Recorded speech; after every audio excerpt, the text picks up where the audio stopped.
할렐루야. 오늘도 말씀 속에서 주의 음성 듣게 되시기를 예수 이름으로 축원합니다. 귀하신 하나님의 말씀은 빌립보서 4장 4절부터 9절입니다. 다 같이 한번 교독하겠습니다. 제가 먼저 읽겠습니다. 주 안에서 항상 기뻐하라. 내가 다시 말하노니 기뻐하라. 너의 관용을 모든 사람에게 알게 하라. 주께서 가까우시니라. 아무것도 염려하지 말고 다만 모든 일에 기도와 간구로 너희 구할 것을 감사함으로 하나님께 아뢰라. 그리하면 모든 지각에 뛰어난 하나님의 평강이 그리스도 예수 안에서 너의 마음과 생각을 그토록 형제들아 무엇이든지 참되며 무엇이든지 경건하며 무엇이든지 옳으며 무엇이든지 정결하며 무엇이든지 사랑받을 만하며 무엇이든지 칭찬할 만하며 무슨 덕이 있든지 무슨 기림이 있든지 이것들을 생각하라. 너희는 내게 배우고 받고 듣고 본 바를 행하라. 그리하면 평강의 하나님이 너희와 함께 하시리라. 아멘. 할렐루야. 따라하겠습니다. 감사기도 속에 염려는 물러간다. 우리 믿음으로 한번 고백하겠습니다. 감사기도 속에 염려는 물러간다. 네, 이런 역사들이 많이 체험되어지시기를 예수 이름으로 축원합니다. 네, 우리 인생은 염려의 연속입니다. 우리 찬양 중에서 당신은 사랑받기 위해 태어난 사람이라는 찬양이 있지만 어떻게 보면 당신은 염려하기 위해 태어난 사람 같습니다. 그래서 우리 전도서 2장 23절에 보면 일평생에 근심하며 수고하는 것은 슬픔뿐이라 그랬습니다. 사람은 일평생 염려한다라고 전도서 2장 23절에 말씀했어요. 믿는 사람도 믿음 안에서 염려하는 것들이 많고요.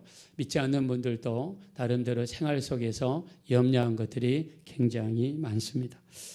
특히 작년에 러시아가 우크라이나를 침공하면서 전 세계 가스값이 폭등했습니다. 세계 최대 가스 생산국이 러시아인데 경제 제재에 의해서 러시아가 가스를 수출하는 길이 막혔습니다. 그래서 전 세계적으로 가스값이 지금 폭등해가지고 엄청난 고통을 겪고 있습니다. 유럽도요, 가스값이 폭등해가지고 지금 아주 난리 아닌 난리라고 합니다. 우리나라도 지난주에 어떤 집에서 평상시에 겨울에 한 달에 10만 원 가스 나오던 집이 가스비를 받았는데 50만 원의 가스비를 받았습니다. 더 무서운 것은 2월 달에 받을 1월 달 고지서입니다. 지금 1월 달이 엄청나게 추웠죠. 영하 17도, 영하 21도까지 내려갔습니다. 캐나다에서 제가 있을 때 제일 추웠던 기억이 영하 25도였어요. 토론토에서. 근데 한국의 날씨가 이제 캐나다 수준에 올라가는 것 같아요. 영하 21도. 자, 영하 21도면 얼마나 추운지 몰라요. 중국은요, 마이너스 51도까지 떨어졌답니다. 어떤 사람이 밖에 나가서 자기 컵에다가 물을 담아가지고 공중을 향해서 컵을 뿌렸더니 뿌리자마자 안개로 바뀌고 말았습니다. 자, 솟아오른 난방비 때문에 많은 사람들이 염려하고 걱정하고 있죠. 또 거기에 설상가상으로 공급망이 망가지면서 이 코로나가 걸리면서 전 세계 공급망이 망가졌습니다. 그래가지고 인플레가 왔어요. 물가가 천정부지 솟구기 시작했습니다. 그래서 인플레로 인해서 전 세계 물가가 뛰었어요. 그 나라 경제를 망가뜨리는 가장 무서운 것이 뭐냐면 인플레입니다. 인플레가 높아지면요, 우리가 가지고 있는 화폐는 종이 조각이 됩니다. 대표적인 나라가 베네수엘라입니다. 베네수엘라는 세계 최대 석유 생산국이었어요. 석유를 팔아서 막대한 수입이 생기니까 그걸로 각 집안이 쓰고 남을 정도로 돈을 나눠줬습니다. 그래가지고 돈이 많아지니까 물가가 오르기 시작했어요. 경제가 망가지니까는 더 올라갔습니다. 이 베네수엘라 이 돈은요, 이제는 아주 모두 쓰레기 더미, 종이 조각이 되어버리고 말았습니다. 거기에다가 지금 고이자 시대를 살아가고 있습니다. 지난번에 말씀드렸던 것처럼 우리 교회도 우리 교회를 살 때에 약 한 11억 정도 주고 샀습니다. 근데 그 중에 6억을 우리가 은행에서 빌렸어요. 지금 갚고 약 4억 8천 정도 남았습니다. 4억 8천을 우리은행과 하나은행에서 우리가 빌렸는데요. 하나는 이 이자가 한 25만 원 정도 올랐고요. 하나는 거의 30만 원 정도 한 달 사이에 올랐습니다. 자, 집을 산 분들은 지금 난리가 났습니다. 집값이 떨어져서 집 가치가 하락하면서 그 집을 팔아도 이제 은행에서 빌린 돈을 갚지 못하는 그런 시대에 살고 있어요. 고이자가 이렇게 여러분 무섭습니다. 우리 주변에는요, 앞을 봐도 벽이고요, 뒤를 봐도 벽이고요. 우리 지난주에 제자훈련하면서 우리 김진현 집사님 말씀 들어보니까 김진현 집사님은 진천에서 큰 공장을 운영하시는데 이번 설 대목에 물건이 다른 때만큼 잘 나가지 않더라. 경제가 힘든 것을 느끼고 계시다라고 말씀을 하시더라고요. 자, 우리나라가 전 세계 나라에서 가장 출산율이 낮은 나라가 되고 말았습니다. 두 사람이 결혼을 하면 최소한 2명을 낳아야지 인구가 유지가 되는데 1명 아니면 안 나는 시대가 됐어요. 그래서 세계 최저 출산율을 기록하고 있습니다. 그러다 보니까 이 인구가 많아져야지 생산 인구가 증가하고 생산 인구가 많아져야 세금을 많이 내잖아요. 정부의 세수 수입도 높아지는데 인구가 감소하다 보니까 국민연금을 우리가 붓고 있죠. 국민연금을 붓고 있는데 2055년이 되면 국민연금이 바닥이 나서 선생님들, 군인, 소방관, 경찰 이 은퇴를 하면 그분들한테 연금을 드려야 되는데 그분들한테 드릴 수 있는 연금이 없어지는 거예요.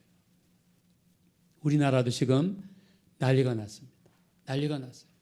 거기에다가 경제가 살려면 전 세계에 있는 회사들이 우리나라에 들어와서 투자를 해야 일자리가 늘어나고 젊은 사람들이 취업할 수 있는데 우리나라가 전 세계에서 가장 센 강성 노조 중에 한 나라가 돼가지고 노조가 회사를 지배하는 나라가 됐어요. 물론 노동자들이 일할 수 있도록 편리를 봐주고 조건을 만들어주고 부당한 대우를 받지 않도록 해주는 것은 당연한 겁니다. 그러나 그 필요 이상으로 어떤 폭력이라든가 이용해서 자기들의 권리를 관철시키기 위해서 파기하는 이런 일들이 우리나라를 감싸고 있습니다. 우리나라 건강보험도 마찬가지죠. 저는 캐나다 1991년 3월 8일 날 캐나다에 유학을 갔는데 유학을 갔더니 세상에 건강보험이 공짜더라고요. 저희 주원이를 캐나다 가서 낳았습니다. 낳았는데 병원에서 3박 4일 있었는데요. 아침 주고 새참 주고 점심 주고 새참 주고 저녁 주고 밤참을 줬는지 제가 기억이 안 나는데 막 무조건 주더라고요. 주는 기준이 백인들입니다. 이렇게 고봉으로 사다 주는 거. 그러니까 저희 집사람이 위가 작으니까 다 제가 또 잔발은 차려있잖아요. 그러니까 한 끼로 그냥 두 사람이 잘 먹었습니다. 근데 공짜예요. 밥도 공짜, 병원비도 공짜. 근데 저랑 같이 동시에 미국 달라스로 또 유학을 간 제 아시는 분이 있어요. 그분도 동시에 얘기를 하세요.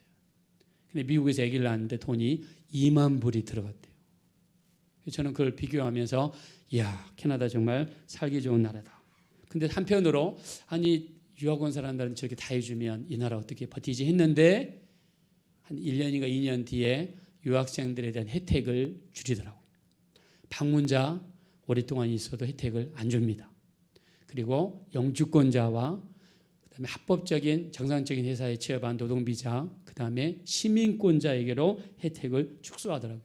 왜? 돈을 물 쓰듯이 사람들이 건강보험을 쓰게 되고 그것 때문에 재정이 바닥이 나니까. 우리나라에 와서 보니까요. 우리나라에서 전 세계에서 노동자들이 많이 나와 있죠. 그리고 그 가족들이 오면 무조건 건강보험을 다 해줘요. 유학생들 해줍니다. 그다음에 어학연수생, 연수하러 온 사람들한테 다 해줘요. 지금도 마찬가지예요. 우리나라. 저는 캐나다에서 그걸 봤기 때문에 우리나라가 왜 이렇게 다 퍼주는지 모르겠어요. 나는 그 고쳐야 된다고 생각합니다. 아니 우리 정작 혜택을 받아야 될 우리 국민들 정말 아프고 감당할 수 없는 질병이 걸렸을 때 그분들한테 혜택이 더 많이 가야 되잖아요. 근데 그냥 누구든지 간에 우리나라 와가지고 3개월만 머물면 혜택을 주는 거예요. 이게 말이 됩니까? 저도 여기 와가지고 정부 사이트에다가 막 건의도 했어요. 이렇게 하면 안 된다. 캐나다를 봐라. 정부 재정 바닥난다. 그랬더니 이번에 바꾼 게 또 6개월로 늘렸네요. 왜 6개월 늘립니까? 자격 대상을 줄여야죠. 근데 그걸 보면 참 답답한데요. 아무튼 그런 걸 보면 염려가 많이 생깁니다. 우리나라가 이 겨울 또 봄 되면 이제 미세먼지철이 다가오죠. 그 다음에 봄 되면 황사가 몽고 중국 북부에서 날아옵니다. 정말 그걸 보면서 굉장히 우리나라 많은 사람들이 공기 때문에 힘들어하고 어려워하고 있죠. 조사해 보니까 우리나라의 미세먼지 주범 원인이 뭐냐? 첫째는 중국입니다. 여러분, 중국에서 날아오는 미세먼지가 어마어마합니다. 두 번째, 우리나라 서해안에서 날아오는 우리나라 서해안, 우리나라에는 전국적으로 약 61개의 석탄 화력 발전소가 있다고 해요. 그 중에서 반절이 서해안에다가 우리나라가 지었어요. 서해안에다가. 자, 여러분, 우리나라 바람이 어디서 불어오죠? 서쪽에서 동쪽으로 불어가요. 그러면 서해안에다가 공장을 지어놓으면 거기서 나오는 미세먼지라든가 굴뚝 연기가 어디로 날아와요? 인천으로, 서울로, 부산으로 날아가잖아요. 저는 우리나라가 조금만 좀 머리 있는 사람이 그 화력발전소를 지었으면 그거를 어디다 지었겠어요? 동해안에다 지었을 것 같아요. 동해안에다 지으면 누가 마시라고요? 일본 사람들 많이 마시라고. 그쪽으로 다 날아가잖아요. 물론 가다가 다 없어지겠지만, 일본까지 가지 않을 겁니다. 없어지겠지만 머리 조금 있는 사람이 좀 화력발전소를 지었다면 서해안에다 짓지 말고 그걸 동해안에다가 지었으면 바람이 저쪽 동해 바다로 날아가 버리잖아요. 그럼 우리나라 아마 공기가 굉장히 깨끗했을 것 같아요. 근데 더 무서운 것은요, 중국이 세계 최대 석탄 생산국입니다. 전 세계 반절 이상을 석탄을 생산하고 있어요.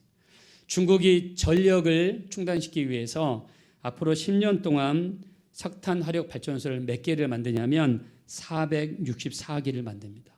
464. 우리나라 한 60개 되는데 중국은 464개를 어디다 만드냐면 중국 동해안에다 만들어요. 그게 어디입니까? 우리 서해안이에요. 그럼 그 바람이 다 어디로 와요? 중국으로 안 날아가고 다 우리나라한테 날아옵니다. 거기에다가 쓰레기 소각장을 중국이 200개를 만드는데 그걸 또 어디다 만들어요? 우리나라 기준으로 서해안에다 만들어요. 여러분, 이게 말이 돼요? 중국의 석탄 발전소 464개를 중국 기준으로 동해안에 만들어요. 바람이 다 우리나라로 오는 거예요. 그 모든 연기 미세먼지가 우리나라로 오는 거예요.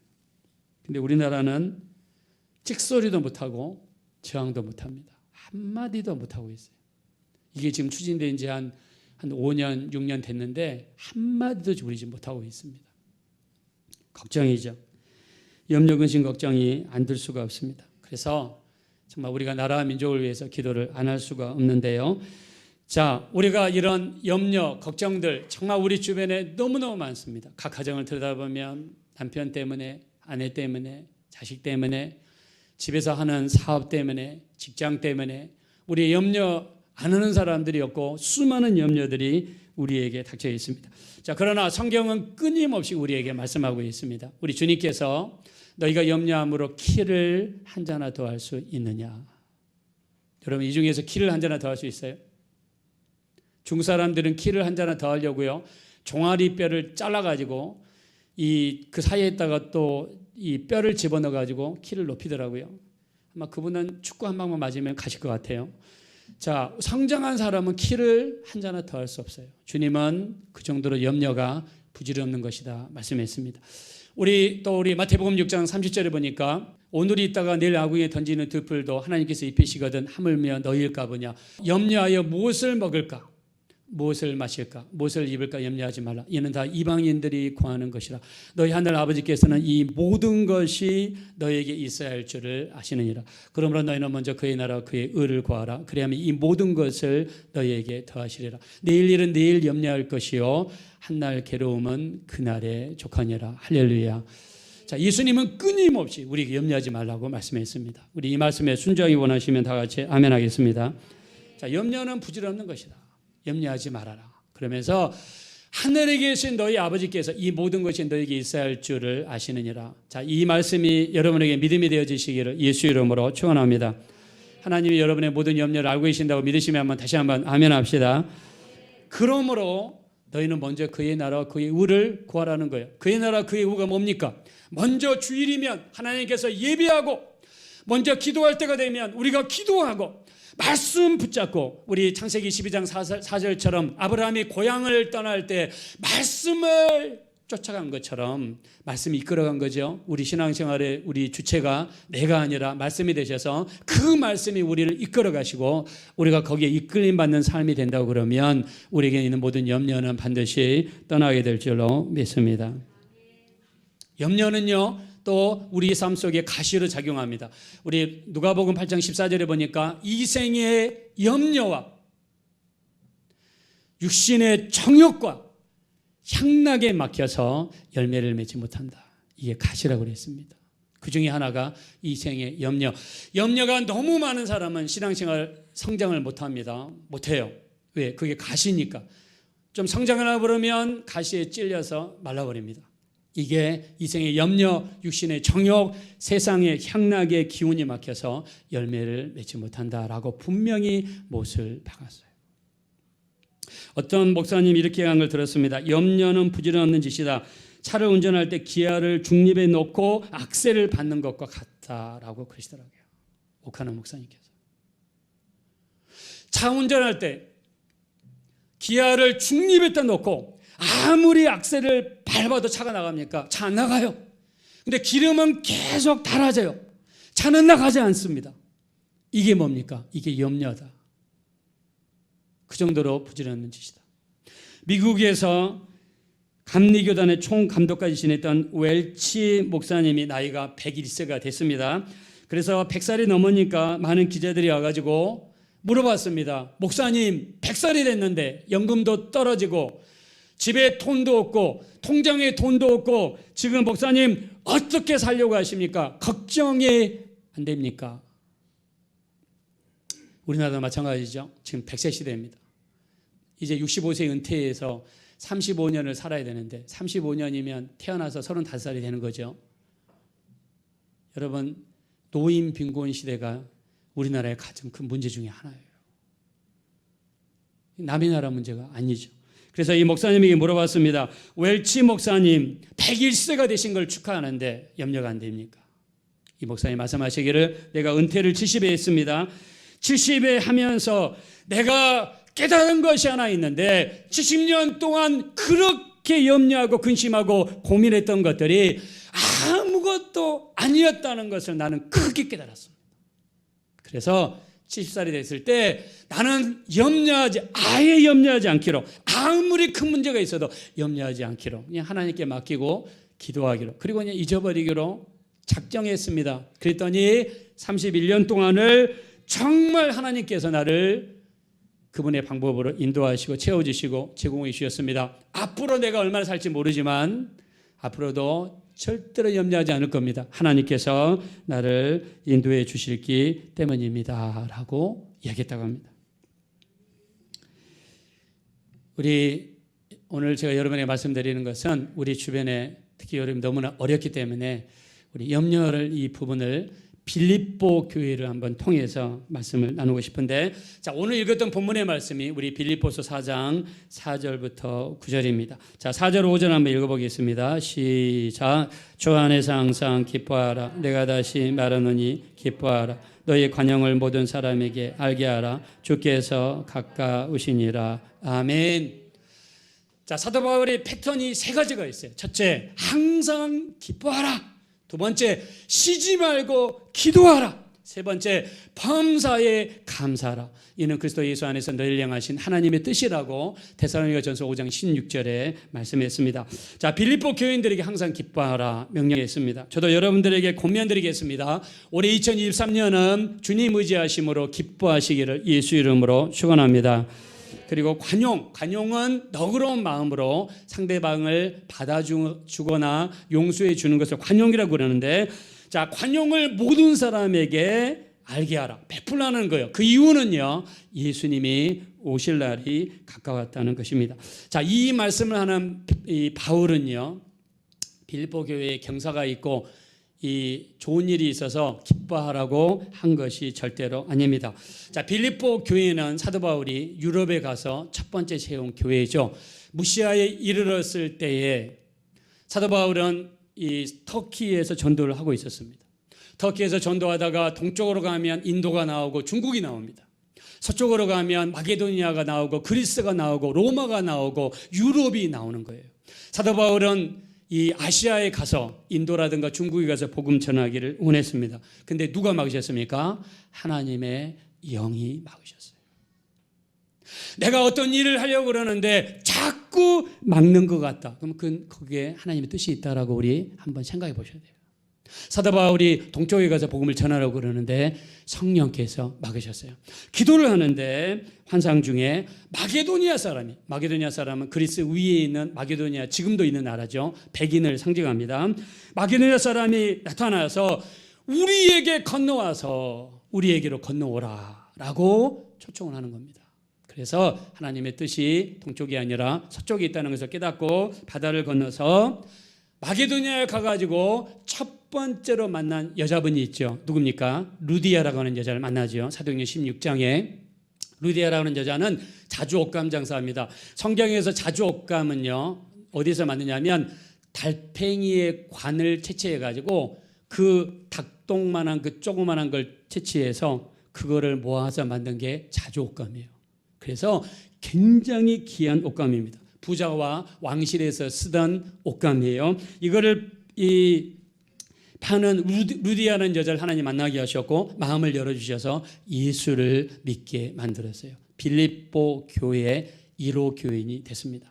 자, 그리고 귀신을 쫓아내다가 빌립보 감옥에 들어가게 되죠. 들어가서 기도하고 찬양하는데 갑자기 지진이 나가지고 옥토가 움직이고 옥문이 열리고 사람들을 메고 있는 착고가 풀리는 놀라운 역사가 일어났어요. 이걸 지키는 간수가 지수들이 도망간 줄 알고 자결하려고 했습니다. 그때 바울이 우리가 여기 있으니까 너희 몸에 손을 대지 말아라.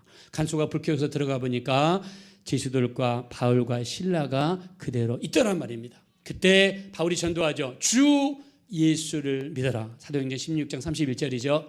그리하면 너와 내 가족이 구원을 얻으리라 할 때 간수의 마음이 열려서 예수를 믿고 가족이 침례 세례를 받는 역사가 나타났습니다. 이게 제2호 빌립보 교회 교인이 됐습니다. 자, 이렇게 세워진 교회가 빌립보 교회예요. 빌립보 교회를 통해서 전도가 일어났습니다. 루디아의 집을 중심으로 해서 교회가 만들어졌습니다. 사람들이 모여들기 시작하고 교회가 성장하기 시작했어요. 교회가 성장하면서 빌립보 교회는요, 심한 핍박과 어려움이 있었다고 합니다. 그 핍박과 어려움이 어느 정도 컸냐면 생계를 이어가기 어려울 정도의 어려움이 빌립보 교회를 강타했다고 해요. 먹고 사는 게 너무너무 중요한데 먹고 사는 것조차 힘들 정도로 어려움이 닥쳤다고 해요. 예수 믿기 때문에 핍박받고, 예수 믿기 때문에 소외되고, 예수 믿기 때문에 사람들로부터 따돌림 당하고, 그것이 생계에 영향을 미쳐서 어려움이 이만저만이 아니었습니다. 자, 그래서 사도 바울은요, 끊임없이 빌립보 교인들에게 위로를 합니다. 우리가 여러분들이 시간 되시면 빌립보서 읽어보시면 좋겠지만 빌립보서 1장 6절에 보니까 너희 안에서 착한 일을 시작하신 이가 그리스도 예수의 날까지 이루시는 줄로 믿노라 라고 하면서 시작하신 이가 이루신다. 여러분을 예수 믿게 인도하신 하나님께서 끝까지 여러분과 함께 하시면서 붙으시리라고 믿으시면 다 같이 아멘 합시다. 여러분 가운데 일을 시작하신 하나님께서 끝까지 이루실 거라고 우리 믿으시면 다시 한번 믿음으로 아멘 하겠습니다. 시작하신 이가 이루신다. 여러분 힘들고 어려울 때 지금까지 나를 인도해 주신 하나님께서 계속해서 인도해 주시고 이끌어 주시고 우리 빌립보서 1장 6절처럼 너희 가운데 착한 일을 시작하신 이가 그리스도 예수의 날까지 이루실 줄로 믿습니다 하면서 끝까지 기도하는 우리가 됐으면 좋겠습니다. 그래서 그 빌립보 교인들에게 너희 가운데서 시작하신 하나님께서 끝까지 붙으시고 인도해 주실 것이다 유래해 주셨어요. 두 번째, 우리 빌립보서 2장 13절입니다. 너희 가운데 행하시는 이는 하나님이시니 자기의 기쁘신 뜻을 위하여 너희 가운데 소원을 두고 행하게 하시나니. 여러분 삶 속에서, 여러분 가정 속에서, 직장에서, 자녀들 속에서 행하시는 분이 하나님이시라고 믿어지시면 다 같이 믿음으로 아멘 합시다. 너희 가운데 행하시는 분은 하나님이시니. 그렇구나. 우리 가정에서, 내 직장에서, 내 사업처에서, 우리 교회에서 행하시는 분은 하나님이시다. 하나님이 주권자라는 것을 인정하라는 거예요. 그분이 일하시는 방법은 우리에게 먼저 소원을 주신다는 거예요. 우리에게 먼저 사모함을 주신다는 거예요. 사모함을 주시고 소원을 주셔서 자기의 기쁘신 뜻을 위하여 소원을 두고 일을 행하게 하신다. 여러분들이 예수 안에서 기도하면서 마음속에 떠오르는 소원이 있거나 기도하면서 가지게 된 비전이 있거나 또 기도 제목이 있으면 우리 가운데 행하시는 하나님께서 반드시 이루어 주실 줄로 믿습니다. 이렇게 위로했어요. 빌립보서 2장 13절 통해서. 그 다음 우리 빌립보서 우리 3장 1절 이하에 보니까 빌립보 교회에 누가 들어왔느냐? 핍박하는 사람들이 들어왔어요. 그 사람들은 누구냐? 유대인들입니다. 사도 바울이 가는 데마다 쫓아다니면서 핍박하고 괴롭히는 존재들이 있었는데 그 사람들이 누구냐면 유대인들이에요. 유대인들이 따라다니면서 뭐라고 핍박했냐면 예수만 믿으면 구원받는 것이 아니다. 율법을 지켜야 된다. 구약의 율법이 613가지가 있는데 이거를 지켜야 된다. 그리고 할례를 받아야 된다. 이스라엘 사람들 할례 받는 걸 굉장히 중요하게 생각합니다. 할례는 무엇입니까? 남자아이가 태어나면 8일 만에 받는 포경 수술이고요. 만약 이방인으로 있다가 유대교를 믿게 되면 포경 수술을 받아야 돼요. 그게 이스라엘 선민이 되는 의식입니다. 이걸 굉장히 강조했어요. 그래서 할례를 받아야 구원받는다는 이것 때문에 빌립보 교인들이 어려워하고 힘들어하고 있어요. 그래서 바울이 이렇게 이야기합니다. 빌립보서 3장 1절에 형제들아 주 안에서 기뻐하라. 개들을 상가고 행악하는 자들을 상가고 몸을 상하게 하는 일을 상가고. 자, 2절에 몸을 상하게 하는 일이라는 건 뭐냐면 할례 받는 것을 의미합니다. 어떤 사람들이 진정한 할례파냐? 성령으로 봉사하고 예수 그리스도로 자랑하고 자기 육체를 신뢰하지 않는 자가 곧 할례파이니라 라고 하면서 빌립보 교인들에게 할례를 받아야지 구원받는 것은 잘못된 것이다 라고 하면서 성령으로 봉사하고. 자, 여러분도 성령으로 봉사하기 원하시면 다 같이 아멘 합시다. 예수 그리스도로 자랑하게 되시기를 예수 이름으로 축원합니다. 자, 이렇게 하는 것이 진정한 할례 받는 것이다. 우리 6절에 이르러서요. 무엇이든지 내게 유익한 것을 내가 주를 위하여 다 해로 여길 뿐더러 모든 것을 해로 여기면 내 주 그리스도 예수를 아는 지식이 가장 고상하기 때문이라. 여러분들이 교회 가서 많이 배우신 분, 또 우리가 또 박사학위 받으신 분, 좋은 대학을 나오신 분, 좋은 동네에 사시는 분, 이런 것 때문에 우리가 기죽을 필요가 없습니다. 우리에게 있어서 가장 중요한 지식, 가장 고상한 지식이 뭡니까? 사도 바울이 이야기했습니다. 무엇이든지 내게 유익하던 것을 주를 위하여 다 해로 여길 뿐더러 모든 것을 해로 여김은 내 주 예수 그리스도를 아는 지식이 가장 고상하기 때문이라. 여러분, 예수 믿고 천국 가는 것은 내게 일어날 수 있는 가장 큰 기적의 역사가 되시는 줄로 믿습니다. 내게 일어난 가장 큰 축복은 내가 예수 믿었다는 사실이에요. 내가 예수 믿고 천국 간다는 사실이 내가 이 땅에서 받을 수 있는 가장 큰 축복이 된다라고 우리 한번 믿으시면 다 같이 아멘 하겠습니다. 이렇게 위로했어요. 그러면서 내가 모든 것을 잃어버리고 배설물로 여기면 그리스도를 얻고 그 안에서 발견되려 함이라 라고 우리 빌립보서 3장 13절 이하에 이렇게 말씀했습니다. 그러면서 빌립보 교인들 또 이루어하죠. 빌립보서 4장 13절에 내게 능력 주시는 자 안에서 내가 모든 것을 할 수 있느니라. 또 4장 19절에 나의 하나님이 그리스도 예수 안에서 영원 가운데 그 풍성한 대로 너희 모든 쓸 것을 채우시기를 원하노라. 할렐루야. 하나님께서 영원 가운데 그 풍성한 대로 그 모든 것을 채워주시기를 예수 이름으로 축원드립니다. 지금 빌립보 교인들이 힘들고 어려운 거예요. 그래서 사도 바울은 하나님의 말씀으로 그들을 이렇게 위로하면서 오늘 본문의 말씀 속에서 우리가 염려가 있을 때 어떻게 해야 되는가, 그 비밀을 말씀하고 있습니다. 6절 말씀으로 가겠습니다. 다 같이 읽읍시다. 시작. 아무것도 염려하지 말고 다만 모든 일에 기도와 간구로 너희 구할 것을 감사함으로 하나님께 아뢰라. 7절이요. 그리하면 모든 지각에 뛰어난 하나님의 평강이 그리스도 예수 안에서 너희 마음과 생각을 지키시리라. 아멘. 성경에 아무것도 염려하지 말고 뭐라고 그랬습니까? 오직 모든 일에 기도와 간구를 드리자. 할렐루야. 우리 염려를 할 것인가 아니면 기도를 할 것인가, 둘 중에 하나예요. 기도를 많이 하면 염려가 줄어들고요, 염려를 많이 하면 기도가 줄어듭니다. 두 개는 반비례해요. 성경에서 염려가 있을 때 뭐라고 했습니까? 기도하자. 여러분의 집에서 염려, 근심, 걱정이 들어오걸랑 여러분 방에 들어가서 혼자서 기도하십시오. 성경에서는 기도하라고 말씀하고 있어요. 우리 염려만 계속 하고 있으면, 지금까지 계속 살펴봤잖아요. 염려는 부질없는 것이다. 염려하는 것은 아무런 부질없는 것이다. 염려가 생길 때 뭘 해야 됩니까? 기도해야 돼요. 말씀을 준비하면서 제가 들은 간증인데요, 오사카에 파견된 주재원들입니다. 30대 중반의 부부예요. 회사에서 파견해서 오사카에서 근무하는 두 부부예요. 거기에 한인교회에 나가는 부부입니다. 근데 아들이 5살이 있어요. 5살짜리 아들이 있습니다. 거기에는 이렇게 저수지가 근처에 있어가지고 근처가 매우 아름다워서 밥 먹고 나서 산책하기를 좋아했답니다. 그래서 엄마가 아기 손을 붙잡고 산책을 하면서 남편이랑 같이 산책을 딱 했는데 아들이 손을 탁 치고 혼자서 저 뛰어가더래요. 그래서 언덕을 넘어가는데 안 보이길래 혼자 가면 안 되잖아요. 걱정이 돼서 엄마 아빠가 막 뛰어갔는데 세상에 그 언덕 하나인데 얘가 어디로 사라져버리고 없는 거예요.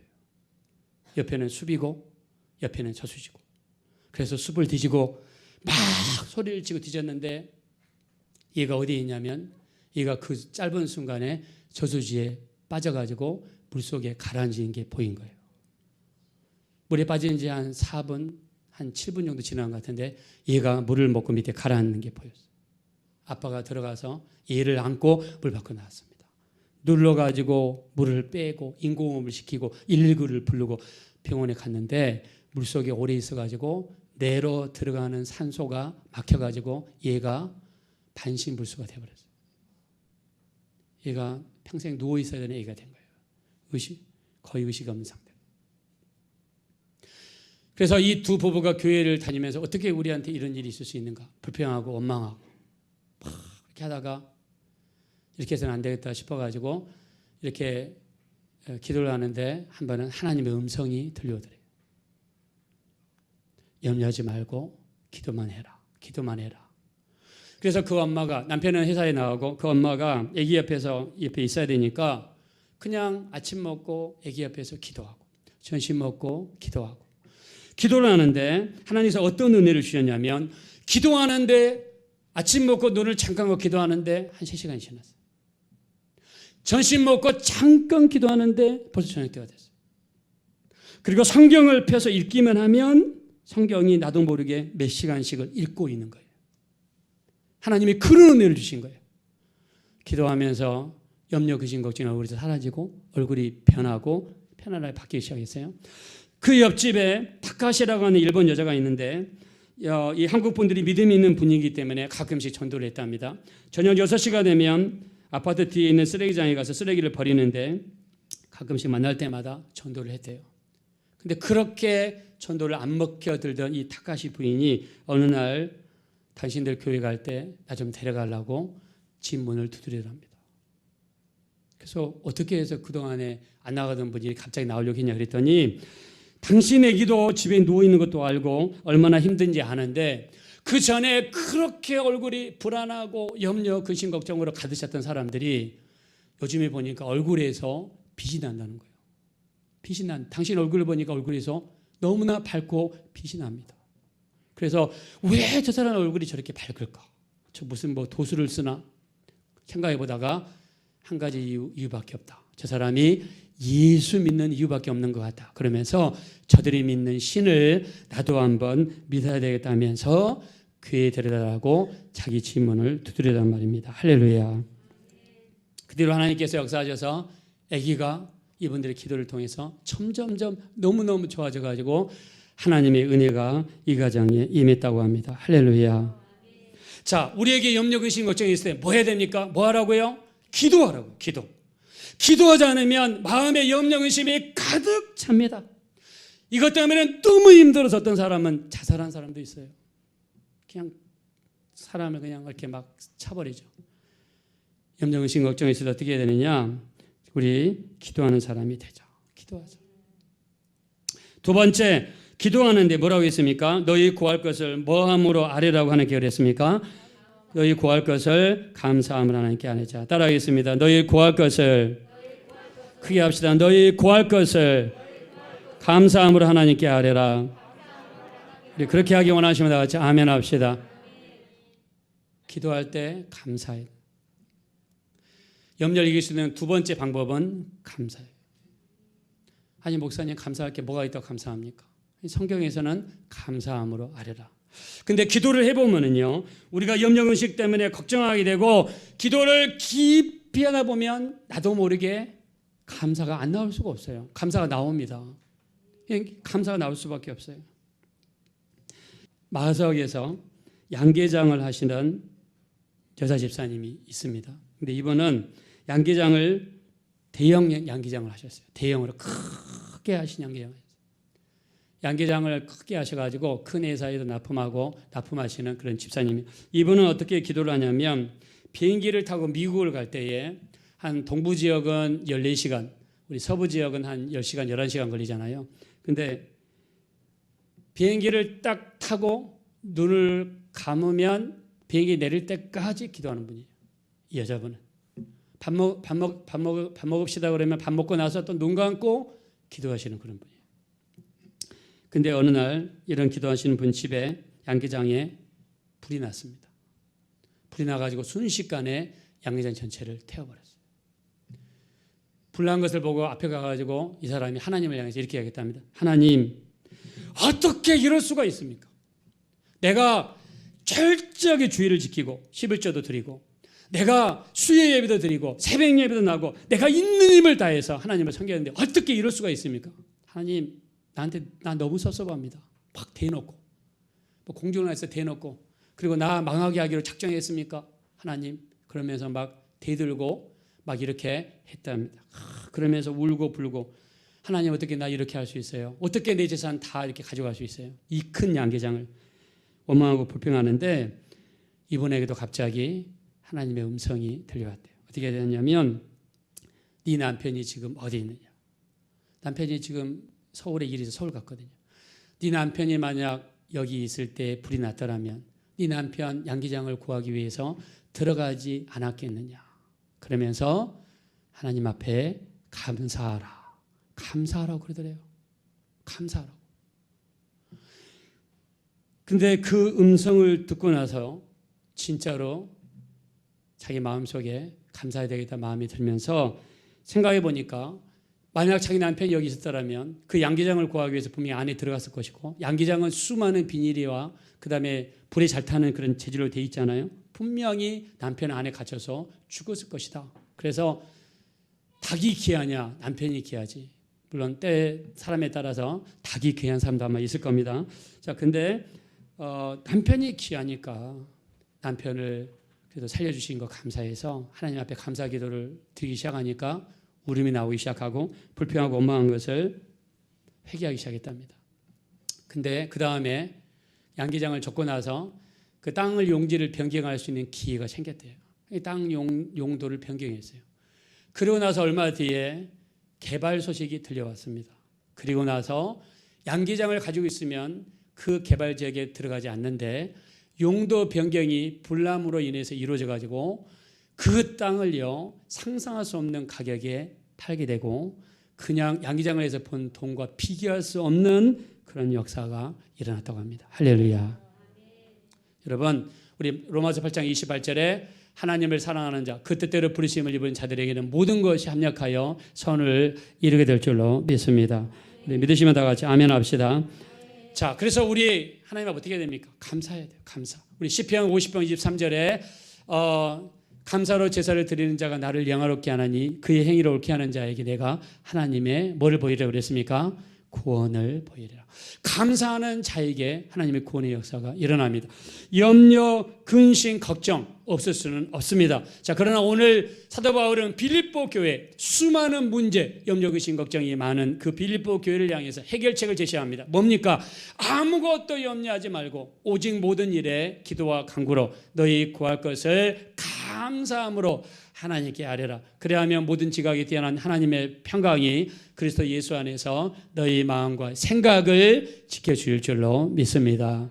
그래서 우리 염려하지 말고 뭐 하자 아닙니까? 기도하자. 염려하지 말고 기도하자. 그리고 하나님 앞에 감사하자. 기도하고 감사하게 되면 우리가 어떤 염려, 근심, 걱정이 있다 할지라도 능히 이기는 놀라운 역사가 나타나게 될 줄로 믿습니다. 우리 빌립보 교인들에게 향하신 하나님의 말씀이 여러분의 말씀이 되셔서 염려하지 마시고 기도와 감사로 이기시는 성도님들 되어주시기를 예수 이름으로 축원합니다. 자, 우리 찬양 하나 올려드립시다. 나의 등 뒤에서 나를 도우시는 주. 나의 등 뒤에서 나를 도우시는 주. 나의 인생 길에서 나의 인생 길에서 지치고 떠나요 내 일처럼 주저앉고 싶을 때 나를 밀어주시네. 일어나 걸읍시다.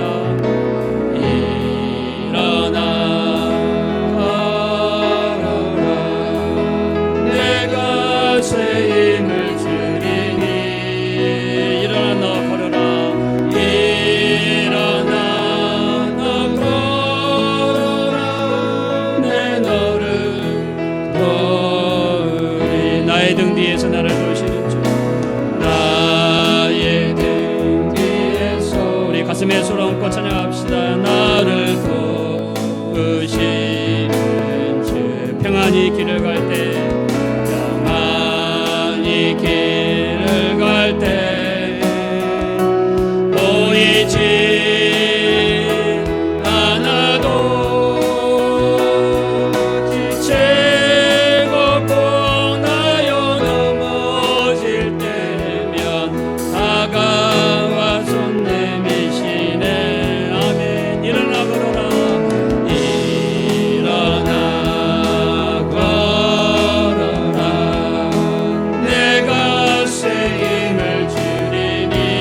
신합시다. 일어나 걸어라. 일어나 너 걸어라.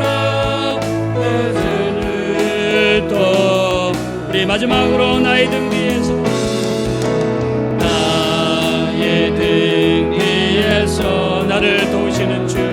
나를 도우시는 주. 아멘.